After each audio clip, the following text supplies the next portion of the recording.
¿Qué tal? Soy Javier Garza Ramos para Latinus con la sorpresa del Papa León XIV, la gran noticia de esta semana y que nos va a ocupar seguramente algo de tiempo, pero es una sorpresa que tenemos que desempacar en varias partes. No es una en realidad, son varias.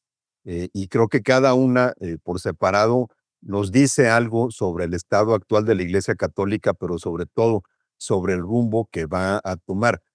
Quizá la primera sorpresa se dio antes de saber la identidad del nuevo papa, cuando supimos que ya había una elección en solamente 4 votaciones. Nadie o muy poca gente anticipaba un cónclave corto.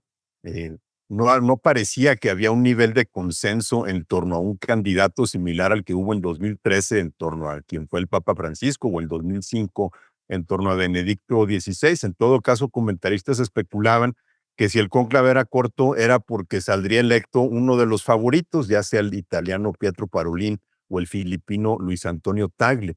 Entonces, cuando supimos el nombre, Robert Francis Prevost, la siguiente sorpresa fue, es estadounidense.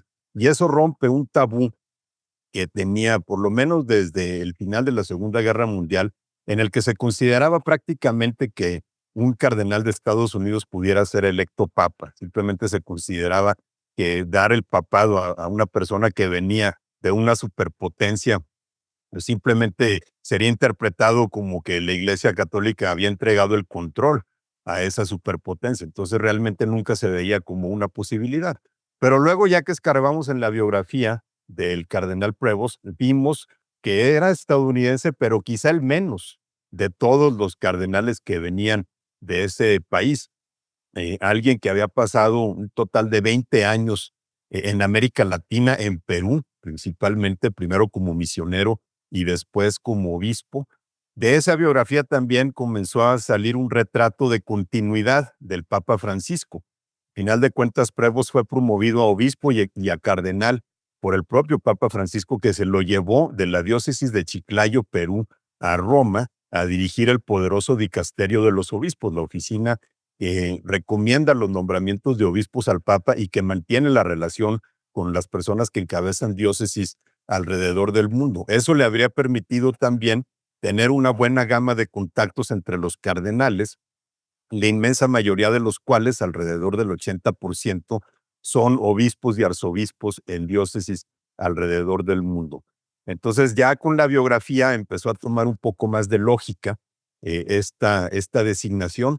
Otra sorpresa fue el nombre, León XIV, remite al inmediato antecesor en ese nombre, a León XIII, quien fue pontífice a finales del siglo XIX y quien fue el arquitecto de lo que se llama la doctrina social de la Iglesia, sobre todo con una de las encíclicas más influyentes de los últimos siglos, Rerum Novarum, que habla sobre la dignidad del trabajo, que denuncia lo que llama la miseria y el infortunio de la clase trabajadora y que hace una condena tanto del socialismo como del capitalismo, tratando de recuperar el valor de la dignidad humana. Yo creo que aquí podemos trazar un paralelismo con uno de los principales problemas sociales que tenemos en la actualidad, que es el de los migrantes.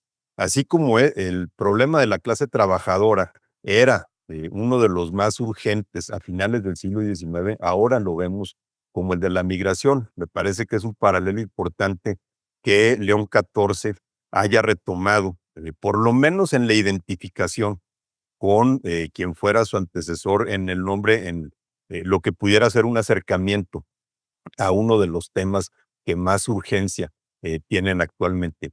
Eh, el hecho de que sea estadounidense también puede parecer una especie de contrapunto al propio Donald Trump. Se está finalmente eligiendo a una persona que proyecta una imagen de misericordia o de caridad que es totalmente opuesta a la que tiene el presidente de Estados Unidos. Eso, por supuesto, está por verse qué tipo de programa tiene León XIV, pero por lo menos sí podemos adelantar algo de continuidad con el Papa Francisco. En su mensaje, en su primer mensaje en el balcón de la Basílica de San Pedro, tocó algunos temas que fueron importantes para el Papa Francisco. Habló de la sinodalidad, es decir, de la colaboración entre obispos, sacerdotes y fieles para definir el rumbo de la Iglesia, algo que causó cortocircuito en las estructuras de poder, sobre todo del Vaticano, que trataban de centralizar la autoridad mientras Francisco trataba de extenderla a obispos y a sacerdotes en todo el mundo. Y León XIV también habló de caminar juntos entre los obispos y el pueblo católico, que también fue uno de los temas que el propio Francisco tocó desde el primer día de su pontificado.